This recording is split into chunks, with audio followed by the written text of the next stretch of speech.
વિસ્તારથી 30મી જાન્યુઆરી એટલે ગાંધી નિર્વાણ દિન। સુરતમાં ગાંધી નિર્વાણ દિન નિમિત્તે મેયર સહિત પદાધિકારીઓએ ગાંધી પ્રતિમાને પુષ્પાંજલિ અર્પણ કરી પૂજ્ય બાપુને નમન કર્યા હતા। શહેરના ચોક બજાર ગાંધીબાગ પાસે આવેલી ગાંધી પ્રતિમા પુષ્પાંજલિ કાર્યક્રમ યોજાયો હતો। પુષ્પાંજલિ કાર્યક્રમમાં સુરત મહાનગરપાલિકાના મેયર, કોર્પોરેટર તેમજ પદાધિકારીઓ ઉપસ્થિત રહ્યા હતા। 30 જાન્યુઆરીના દિવસે રાષ્ટ્રપિતા મહાત્મા ગાંધીજીનું નિર્વાણ થયું હતું અને એ નિમિત્તે સમગ્ર દેશમાં તેમને શ્રદ્ધાંજલિ અર્પી રહી છે। સુરત શહેરમાં પણ ગાંધી નિર્વાણ દિનની ભવ્ય ઉજવણી કરવામાં આવી હતી। શહેરના હૃદય સ્થાન ગણાતા ચોક બજાર વિસ્તારમાં સ્થિત ગાંધીબાગ પાસે મહાત્મા ગાંધીજીની પ્રતિમાને સુરત મહાનગરપાલિકાના મેયર, કોર્પોરેટરો તથા અન્ય પદાધિકારીઓએ પુષ્પાંજલિ અર્પી ભાવભીની શ્રદ્ધાંજલિ આપી હતી। આ કાર્યક્રમ દરમિયાન હાજર રહેલા પદાધિકારીઓ અને પ્રજાજનો દ્વારા વૈષ્ણવ જન તો તેને કહીએ જેવા ભજનોએ બાપુની યાદોને તાજા કરી હતી। કાર્યક્રમ દરમિયાન મહાનગરપાલિકાના અગ્રણીઓએ ગાંધીજીના વિચારોને આજના યુગમાં અનુસરવાની અગત્યતા અંગે ઉદ્બોધન આપ્યું। શ્રદ્ધાંજલિ સમારોહમાં વિવિધ સમાજસેવી સંસ્થાઓ અને નાગરિકોએ પણ હાજરી આપી ગાંધીજીના આદર્શો અને સત્ય અહિંસાના માર્ગને અપનાવવા માટે પ્રતિજ્ઞા લીધી હતી। કાર્યક્રમની અંતમાં રાષ્ટ્રગાન ગાઈ મહાન વીર પુરુષ મહાત્મા ગાંધીજીને વંદન કરવામાં આવ્યા હતા અને સુરત મહાનગરપાલિકા તરફથી શહેરવાસીઓ માટે એક ખાસ અપીલ કરવામાં આવી કે ગાંધીજીના વિચારોને આત્મસાત કરી શહેરીજનો સ્વચ્છતા, શાંતિ અને સામાજિક સુમેળ માટે પ્રયત્નશીલ રહે। આ શ્રદ્ધાંજલિ સમારોહે શહેર માટે માત્ર એક પ્રાથમિકતા નહોતી પણ બાપુના વિચારોને ફરીથી હૃદયમાં જગાવવા માટે એક અનોખો પ્રયાસ હતો। સુરત શહેરમાં વધતા ગુનાહિત પ્રવૃત્તિઓ પર અંકુશ મેળવવા માટે પોલીસ દ્વારા અલગ અલગ ઝોનમાં નાઇટ પેટ્રોલિંગ અને કોમ્બિંગ ઓપરેશન હાથ ધરવામાં આવી રહ્યા છે। ડિંડોલી પોલીસ દ્વારા ભેસ્તાન આવાસ વિસ્તારમાં રાત્રે ખાસ કોમ્બિંગ ઓપરેશન ચલાવાયું હતું, જેમાં પોલીસ ટીમોએ શંકાસ્પદ ઘરોમાં તપાસ કરી અને ગુનાહિત ઇતિહાસ ધરાવતા શખ્સોને ચેક કર્યા। પોલીસ ટીમે ડ્રોન કેમેરાની મદદ પણ લીધી હતી, જેનાથી સમગ્ર વિસ્તાર પર નજર રાખવામાં મદદ મળી હતી।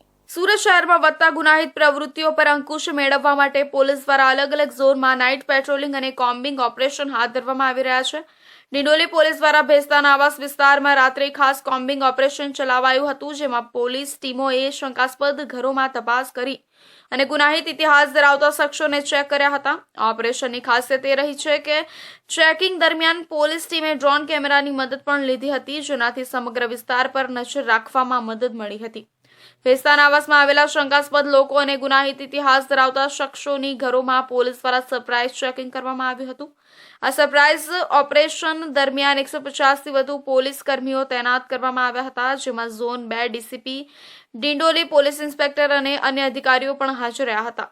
વિશેષ વાત એ રહી કે સમગ્ર ઓપરેશન દરમિયાન 2 ડ્રોન કેમેરાની મદદ લેવામાં આવી હતી। ડ્રોન કેમેરા દ્વારા સમગ્ર વિસ્તારમાં હવાઈ મોનિટરિંગ કરવામાં આવ્યું, જેથી શંકાસ્પદ હલચલ પર નજર રાખી શકાય। ડ્રોનની મદદથી ઊંચી ઇમારતો અને સાંકડી ગલીઓમાં પણ ચેકિંગ કરવામાં આવ્યું, જ્યાં સીધી પોલીસ કર્મચારીઓ માટે પહોંચવું મુશ્કેલ બની શકે છે।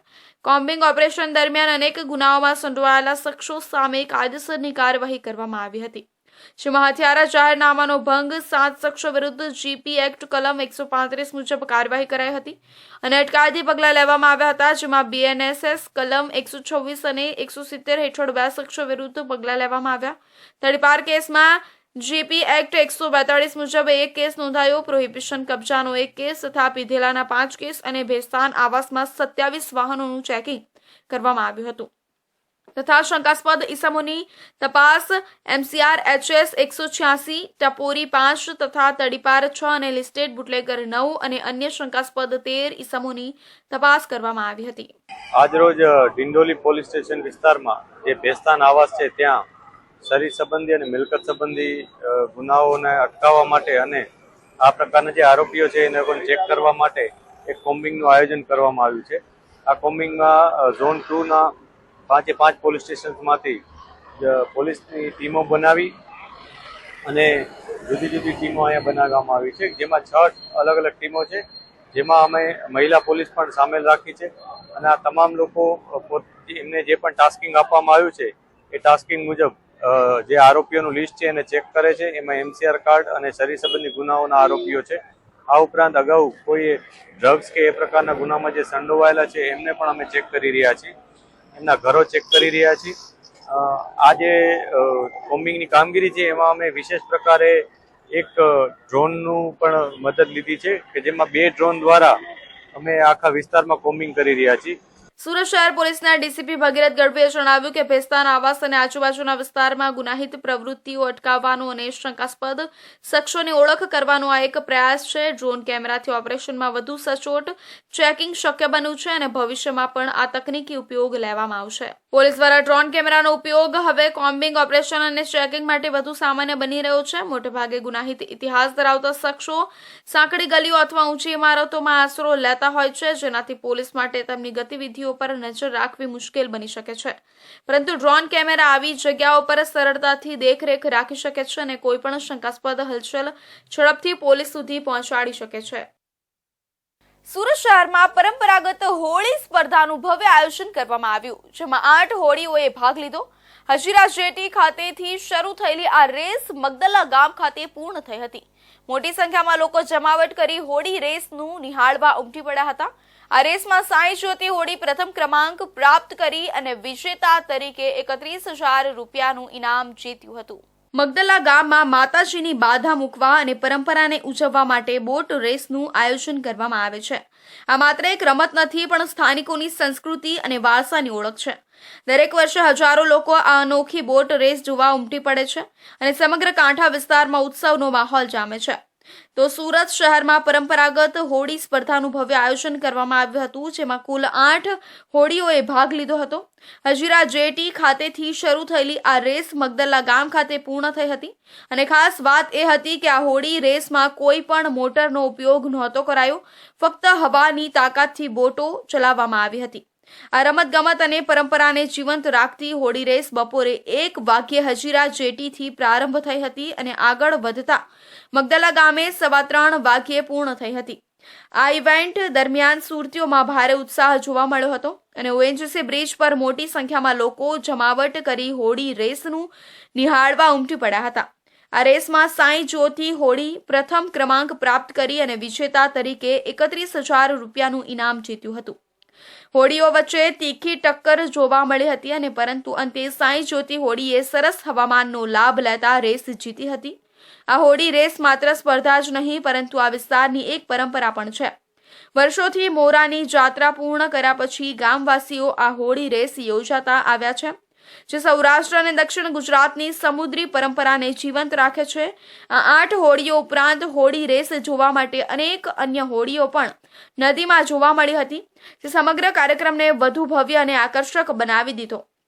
આ પરંપરાને સાકાર કરવા માટે ગામવાસીઓએ ઉત્સાહપૂર્વક ભાગ લીધો હતો અને સમુદ્રી રમતોની મહત્તા પણ રજૂ કરી હતી. આ હોડી રેસ માત્ર એક રમત નથી, પણ સમુદ્ર કિનારાના ગામોની જીવંત સંસ્કૃતિ અને પરંપરાનું પ્રતિનિધિત્વ કરે છે. વર્ષો જૂની આ પરંપરાને આજે પણ ગામવાસીઓ યથાવત રાખી રહ્યા છે, જે સુરત માટે ગૌરવની વાત છે. આ હોડી રેસમાં સમુદ્રી પરંપરા અને ઉત્સાહ જોવા મળ્યો હતો અને લોકોની મોટી હાજરીએ સાબિત કરી કે આવી પરંપરાઓ આજની પેઢી માટે પણ ગૌરવપ્રદ છે. એમાં 8 હોડીએ ભાગ લીધો હતો ને આ પરંપરા મુજબ મોરાની જાત્રા, મોરા ગામે કુવાની જાત્રા ભરાતી, ત્યારે વાહનની વ્યવસ્થા નહીં હતી, ત્યારે અમે હોડીમાં મોરાની જાત્રા જતા, રિટર્નમાં અમે હરીફાઈઓ કરતા, ત્યારે આવું ઇનામ નહીં આપતા. પછી જેમ જેમ વિકસિત થતું ગયું તેમ પછી લોકો જાગૃત થતા ગયા, તેમ પછી ઇનામની વ્યવસ્થા કરી. પહેલા બેરા પવાલી ને તે આપતા હતા, પછી સોનાની ચેનો આપી, પછી આ ધીરે ધીરે થોડુંક ઓછું થતું જાય છે. હવે અત્યારના યુવાઓ ઇન્ટરેસ્ટ લેવા નથી માંગતા બહુ ખાસ, એટલે થોડું ઓછું થવા માંડ્યું. આજના વિજેતામાં સુભાષચંદ્ર બાબુભાઈ પટેલની હોડી 1લો નંબર આવી છે અને બીજા નંબરે કનુભાઈ નરસિંહભાઈ પટેલની હોડી આવી છે અને ત્રીજા નંબરે રાજુભાઈ ચીમકાભાઈ પટેલની હોડી 3જા નંબર આવી છે. બોટે 8 બોટે ભાગ લીધો હતો અને જોવાવાળી બોટો 150 બોટો હતી. આ સળવાળી બોટો પડદાથી પવનથી જ ચાલે, પડદાથી પડદો પવનથી જ ચાલે, હલ્લેસા કે કોઈ બીજી કોઈ મશીન કે એવું હોતું નથી ને બહુ રિસ્કી હોય છે. જરાક પવનનું ઝોકું આમ તેમ થયું ને જરા ભૂલ કરી તો હોડી ઊંડી પર વળી જાય છે. ભવિષ્યમાં આ સ્પર્ધાને વધુ પ્રોત્સાહન મળી શકે અને વધુ સ્પર્ધકો ભાગ લઈ શકે. સ્થાનિકો અને સહકાર અને ટેકનોલોજીનો સાથ મળે તો આ પરંપરા ફરી ઉન્નત બની શકે છે. હજીરા મગદલા બોટ રેસ માત્ર એક રમૂજ નહીં પણ સાંસ્કૃતિક અને ઇતિહાસની મૂલ્યવાન પરંપરા છે, જેને આગામી પેઢીઓ સુધી જાળવી રાખવી જરૂરી છે. સ્થાનિકો અને આયોજકો હવે આ પરંપરાને જીવંત રાખવા માટે નવી યોજનાઓ વિચારે છે. જો સરકાર અથવા પ્રાયોજકો મદદ કરે તો આ બોટ રેસ ફરીથી જૂના ઊંચાઈએ પહોંચી શકે છે. સાંસ્કૃતિક વારસાને બચાવવા માટે લોકો એક થઈ રહ્યા છે, જે આ પરંપરાને સચેત રાખવા માટે શ્રેષ્ઠ સંકેત છે. તારીખ 29ના રોજ સુરતના ગોળાદરામાં આવેલા દેવત ગામ પાસે સુડા આવાસમાં ચાલી રહેલી ભાગવત કથામાં કથાવાચક દ્વારા વિવાદિત ટિપ્પણી કરવામાં આવી હતી. મહારાષ્ટ્રીયન સમાજના લોકોને ટાર્ગેટ કરી કથાવાચક દ્વારા વિવાદિત ટિપ્પણી કરવામાં આવી હતી, જેને લઈ મરાઠી સમાજના લોકોમાં રોષ જોવા મળ્યો હતો. ત્યારે સમગ્ર ઘટના પોલીસ સ્ટેશન સુધી પહોંચતા કથાવાચક દેવી ભવ્ય ઝા મિથિલાની વિડીયો મારફતે મરાઠી સમાજના લોકો પાસે માફી માંગી હતી. જો કે તો પણ મરાઠી સમાજના લોકોમાં રોષ જોવા મળી રહ્યો છે.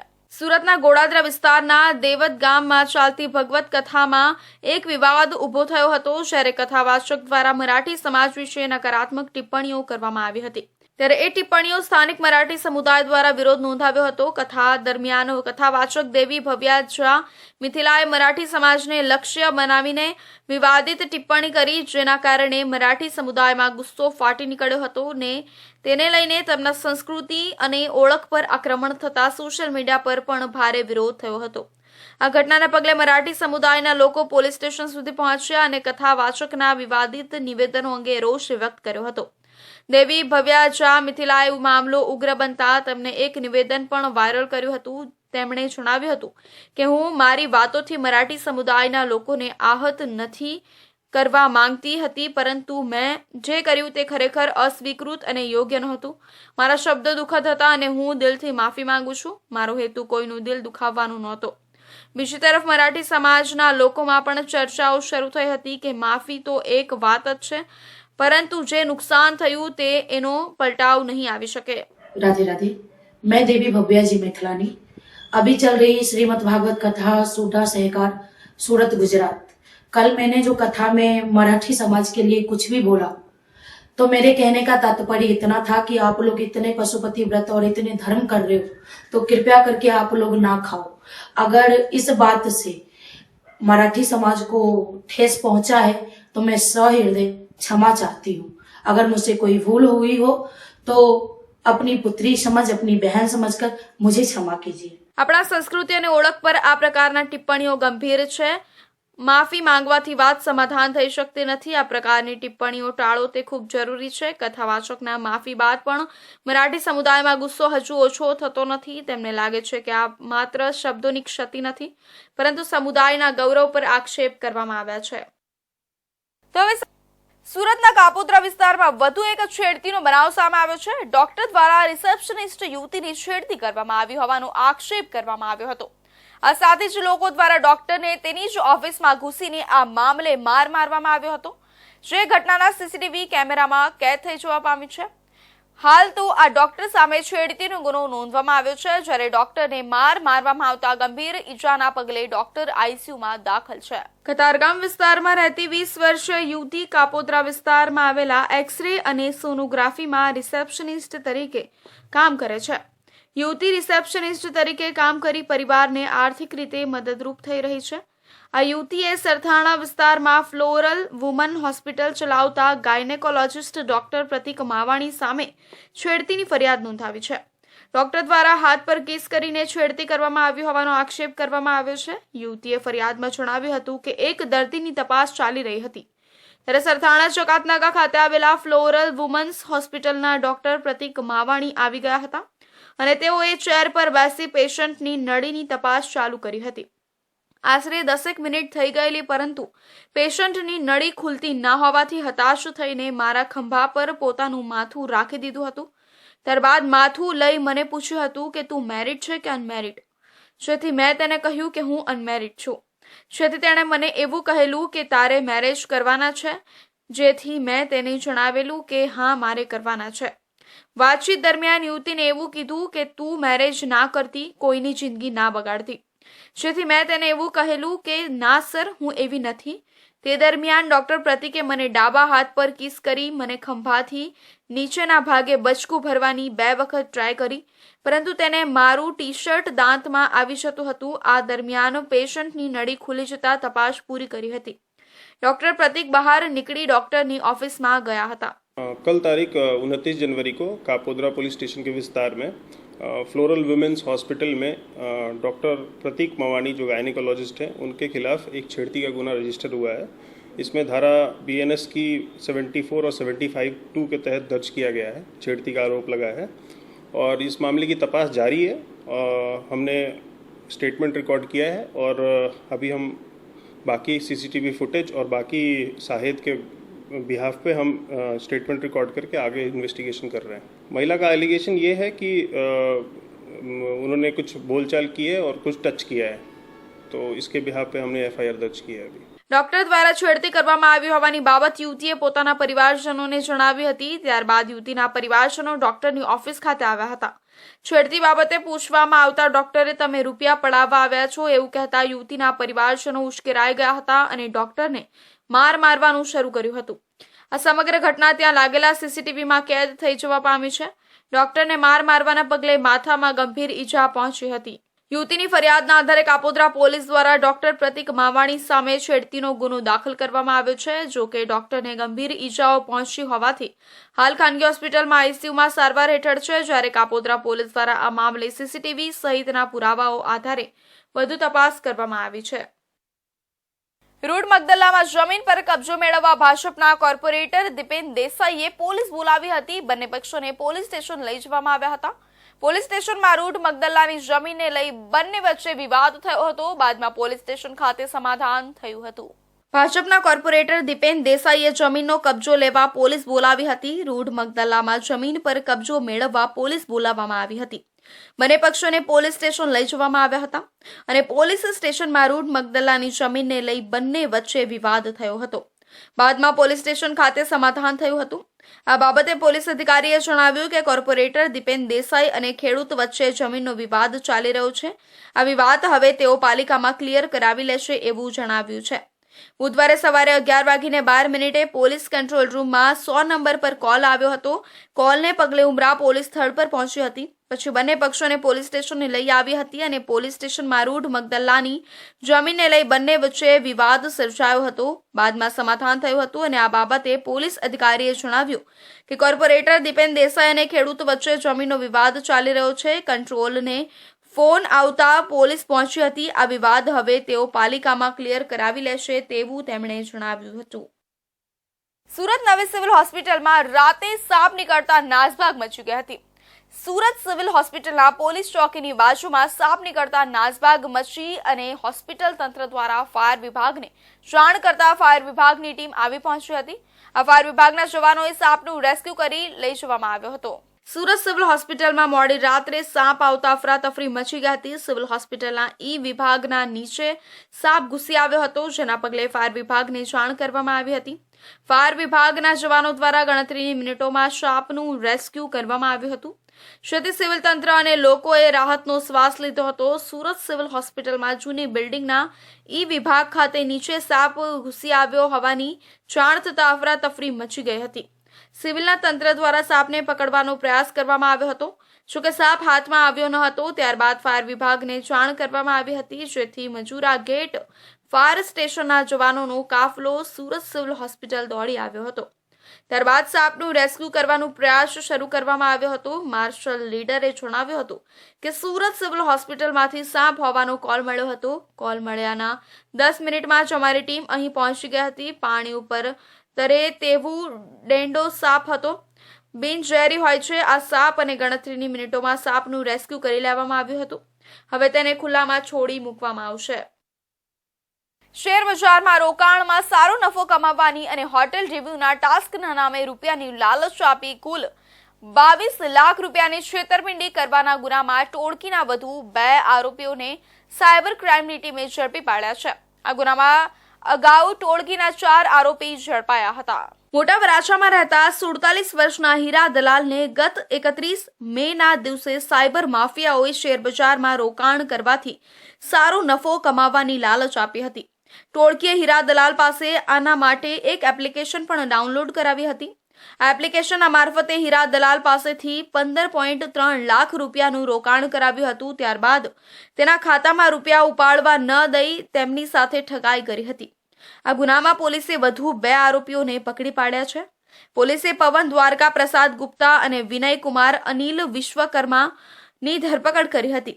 વિનયે પવન ગુપ્તાનું બેંક એકાઉન્ટ કમિશન પર લઈ મુંબઈના અમિત નામના ઈસમને સાયબર ફ્રોડનો ગુનો આચરવા આપ્યું હતું. પવન ગુપ્તાના બેંક એકાઉન્ટ પર નેશનલ સાયબર ક્રાઇમ પોર્ટલ પર 55 ફરિયાદ નોંધાઈ, જ્યારે જિગ્નેશ આહલપરાના એકાઉન્ટ પર 10 અલગ અલગ રાજ્યોમાં ફરિયાદ નોંધાઈ છે. આરોપી પવન ગુપ્તા સામે ક્રાઇમ પોર્ટલ પર 55 ફરિયાદ નોંધાઈ છે. મોટા વરાછાના હીરા દલાલ પાસે એપ ડાઉનલોડ કરાવી હતી અને ટાસ્કના નામે 7.50 લાખનું રોકાણ કરાવ્યું હતું. સાયબર ક્રાઇમ સેલ દ્વારા ગત વર્ષ 2024માં સાયબર ક્રાઇમ સેલ ખાતે જે નોંધાયેલા 2 ગુના છે એની અંદર આરોપીઓને શોધીને નાસ્તા ફરતા જે આરોપીઓ છે એમની ધરપકડ કરવામાં આવી છે. ગત વર્ષે 2 ઇન્વેસ્ટમેન્ટ ફ્રોડ સુરત સિટી ખાતે નોંધાયેલા હતા, જેમાં FIR નંબર 20 માં આશરે 6 લાખ રૂપિયાનું ઇન્વેસ્ટમેન્ટ ફ્રોડ ફરિયાદી સાથે થયેલ હતું અને FIR નંબર 34 ની અંદર લગભગ 15 લાખ રૂપિયાનું ઇન્વેસ્ટમેન્ટ ફ્રોડ ફરિયાદી સાથે થયેલ હતું. આ જે FIR નંબર 20 છે ઇન્વેસ્ટમેન્ટ ફ્રોડ એની અંદર અગાઉ 4 આરોપીઓની ધરપકડ કરવામાં આવી હતી. ત્યારબાદ તપાસ દરમિયાન પવન ગુપ્તાનું નામ ખુલેલ હતું, જે તે સમયે વોન્ટેડ રહેલ હતો. ત્યારબાદ સાયબર ક્રાઇમ સેલ ખાતે 34 નંબરની FIR દાખલ કરવામાં આવી હતી 15 લાખના ઇન્વેસ્ટમેન્ટ ફ્રોડની, જેમાં તપાસ દરમિયાન જે તે સમયે આરોપી મળી આવેલ ન હતો અને ગુનો અનડિટેક્ટ રહેલ હતો. ગત અઠવાડિયામાં ટેકનિકલ વર્કઆઉટ અને ઇન્વેસ્ટિગેશન કરતા સાયબર ક્રાઇમ સેલ દ્વારા આ બંને ગુનામાં ધરપકડ કરવામાં આવેલ છે. બંને ગુનાની અંદર આ આરોપીને અરેસ્ટ કરવામાં આવેલ છે. શેર માર્કેટમાં ઇન્વેસ્ટ કરવાના નામે છેતરપિંડીના અલગ અલગ કેસમાં ફરાર 2 આરોપીઓની સુરત સાયબર ક્રાઇમ સેલ દ્વારા ધરપકડ કરવામાં આવી છે. કાપડ દલાલ પવન દ્વારકા પ્રસાદ ગુપ્તા અને વિનય કુમાર અનિલ વિશ્વકર્માની ધરપકડ કરવામાં આવી છે. વર્ષ 2024માં સાયબર ક્રાઇમ સેલમાં 2 અલગ અલગ છેતરપિંડીની ફરિયાદ નોંધાઈ હતી. સાયબર ક્રાઇમ સેલમાં 15.3 લાખ અને 6.94 લાખની છેતરપિંડી ફરિયાદ દાખલ થઈ હતી. ધરપકડ કરાયેલા આરોપીઓ બેંક એકાઉન્ટ ભાડેથી આપ્યા હતા અને બેંક એકાઉન્ટ કમિશન પર લઈ અન્યને ભાડેથી આપ્યા હતા. જો અલગ અલગ કેસમાં આરોપીઓની ધરપકડ કરી છે. વધુ તપાસ સુરત સાયબર ક્રાઇમ સેલ દ્વારા હાથ ધરવામાં આવી છે. તો આ તરફ સુરતના સચિન JRDC વિસ્તારમાં એક 2.5 વર્ષની બાળકી અચાનક ગુમ થઈ ગઈ હતી અને માતા પિતાના જીવનમાં અંધકાર છવાઈ ગયો હતો. પરંતુ સચિન JRDC પોલીસે માત્ર 4 કલાકની ઓપરેશનલ મહેનત પછી બાળકીને સહી સલામત શોધી કાઢી હતી. સચિન પોલીસ સ્ટેશનમાં દીકરીને જોઈ માતાની આંખમાં લાગણીના આંસુ છલકાઈ આવ્યા હતા. સચિન JRDC વિસ્તારમાં 2.5 વર્ષની દીકરી ઘરની બહાર રમવા ગઈ હતી. માતા પિતા મજૂરીનું કામ કરે છે અને રોજિંદા જીવનની જેમ તે દિવસે પણ તેઓ પોતાના કામમાં વ્યસ્ત હતા. બાળકી પોતાના ઘર પાસેથી રમતા રમતા ક્યારેક દૂર જતી રહી અને પછી ક્યાંય આસપાસમાં નજરે ન પડી. જ્યારે માતા પિતાએ ગભરાઈને બધે શોધખોળ શરૂ કરી પણ બાળકીનો કોઈ અતોપતો સંકેત પણ ના મળ્યો. ત્યારે તેમણે તાત્કાલિક સચિન JRDC પોલીસ સ્ટેશનમાં જાણ કરી હતી. પીઆઈએ ઘટનાની ગંભીરતા સમજી અને તરત જ 4 અલગ અલગ ટીમો ગોઠવી પાળી ગામ અને સચિન JRDC વિસ્તારમાં બાળકીની શોધખોળ શરૂ કરી હતી અને 80 થી વધુ CCTV ફૂટેજ ખંગોળવામાં આવ્યા હતા. ટેકનિકલ સર્વેલન્સ અને હ્યુમન ઇન્ટેલિજન્સની મદદ લેવામાં આવી હતી. હેડ કોન્સ્ટેબલ સચિન હસમુખલાલ અને સર્વેલન્સ સ્ટાફની ટીમે તલંગપુર રોડ કૃષ્ણનગર વિસ્તારમાં બાળકીને એકાંતમાં બેસેલી હાલતમાં શોધી કાઢી હતી. બાળકી મળી આવતા માતા પિતાને પોલીસ સ્ટેશનમાં બોલાવવામાં આવ્યા હતા અને બાળકી તેમની સામે આવતા જ માતા રડી પડી હતી. નાનકડી દીકરી તેની માતાને જોઈને તરત તેની ગોદમાં ઝંપલાવી પડી હતી. આ જોઈ ત્યાં હાજર દરેકની આંખો ભીની થઈ ગઈ હતી અને પોલીસે માતા પિતાને સલાહ અને જરૂરી સૂચન આપીને બાળકીને સહી સલામત સુપરત કરી હતી.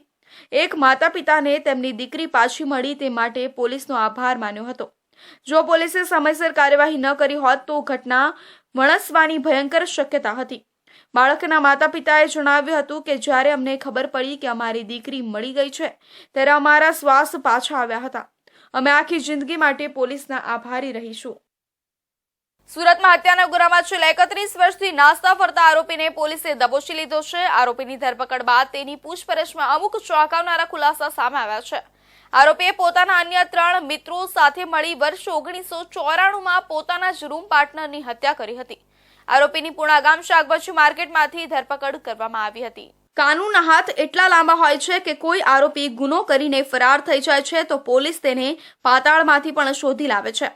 આવી જ કઈ ઘટના સુરતમાં સામે આવી છે. સુરતના વરાછા વિસ્તારમાં 1994ની સાલમાં તમાચો મારવા જેવી સામાન્ય બાબતે અહમદની હત્યા કરી ફરાર થઈ ગયો હતો. સુરત શહેરના અલગ અલગ પોલીસ સ્ટેશનોમાં ગંભીર પ્રકારના ગુનાઓમાં નાસ્તા ફરતા આરોપીઓને ઝડપી પાડવાની કામગીરી સુરત ક્રાઇમ બ્રાન્ચ પોલીસને સોંપવામાં આવી છે. ત્યારે સુરત ક્રાઇમ બ્રાન્ચ પોલીસની ટીમને માહિતી મળી હતી કે વર્ષ 1994ની સાલમાં વરાછા પોલીસ સ્ટેશનમાં નોંધાયેલા હત્યાના ગુનામાં નાસ્તો ફરતો આરોપી આરત દિવાકર બિશોઈ નામનો ઈસમ હાલમાં પૂણાગામ શાકભાજી માર્કેટ વિસ્તારમાં રહે છે. બાતમીના આધારે પોલીસે આરોપીની ધરપકડ કરી દીધી હતી. ગુનામાં છેલ્લા 31 વર્ષથી વોન્ટેડ જાહેર કરેલો છે અને તેના વિરુદ્ધમાં સુરતની નામદાર કોર્ટ CRPC કલમ 70 મુજબનું ધરપકડ વોરંટ ઇસ્યુ કરેલું હતું. પોલીસે આરોપીને ઝડપી પાડીને તેની સામે કાયદેસરની કાર્યવાહી હાથ ધરી છે. આરોપીની પૂછપરછમાં અમુક ચોંકાવનારા ખુલાસા સામે આવ્યા છે. 1994માં વરાછા પોલીસ સ્ટેશનમાં એક મર્ડરનો ગુનો બનેલો હતો. જે મર્ડરના ગુનામાં બોમ્બે માર્કેટમાં મહારાણા પ્રતાપનગરમાં ઝુંપડપટ્ટીમાં રહેતા એક ઈસમનું મર્ડર કરી દેવામાં આવેલું હતું. એનો આરોપી આરત દિવાકર બિશ્નોઈ ઉંમર વર્ષ 51, જે વરાછા માર્કેટમાં રહેતો હતો, શાક માર્કેટમાં, અને મૂળ વતન એનું ગંજામ છે, ઓરિસ્સા. એની ખાનગીરાએ બાતમી મળેલી હતી કે આ ઈસમ અત્યારે વરાછા શાક માર્કેટમાં શાકભાજી વેચે છે. એવી ખાનગી બાતમી આધારે આજરોજ આરોપીને પકડી પાડવામાં આવેલ છે. આ આરોપી 1994થી ભાગતો ફરતો હતો અને આ બધા મિત્રો લૂમ્સમાં કામ કરતા હતા, સંચા મશીનમાં, અને ઝુંપડપટ્ટીમાં એક રૂમમાં સાથે રહેતા હતા. અને કોઈ આદાવતમાં આ આરોપીને જે મરણ જનાર છે એને એક લાફો મારી દીધેલો. એ બાબતનું આદાવત રાખી અને 4 મિત્રોએ ભેગા મળી અને આનું મર્ડર કરી નાખેલું. ઉલ્લેખનીય છે કે આરોપીએ 31 વર્ષ પહેલા વાતમાં લાફો મારવા જેવી નજીવી બાબતે અદાવત રાખી મિત્રો ભેગા મળી મરણ જનારને માથાના ભાગે, પેટમાં તથા બંને હાથ ઉપર ચપ્પુના ઘા મારી ખૂન કરી વતન નાસી ગયો હતો. ત્યાર પછી વેસ્ટ બંગાળ, ભુવનેશ્વર, ઓરિસ્સા, ત્યારબાદ સુરત ઇન્ડસ્ટ્રીયલ એરિયામાં રહી ગામ ઓરિસ્સા આવતો જતો હોવાની કબૂલાત કરતા સુરત ક્રાઇમ બ્રાન્ચ પોલીસે આરોપી વિરુદ્ધ કાયદેસરની કાર્યવાહી હાથ ધરી વધુ તપાસ વરાછા પોલીસને સોંપવામાં આવી છે અને કામગીરી હાથ ધરી છે. તો આ હતા અત્યાર સુધીના મહત્વના સમાચાર. નવા સમાચારો માટે જોતા રહેજો ઇન્ડિયા ન્યૂઝ ગુજરાતનું ખાસ બુલેટિન આપણું સુરત.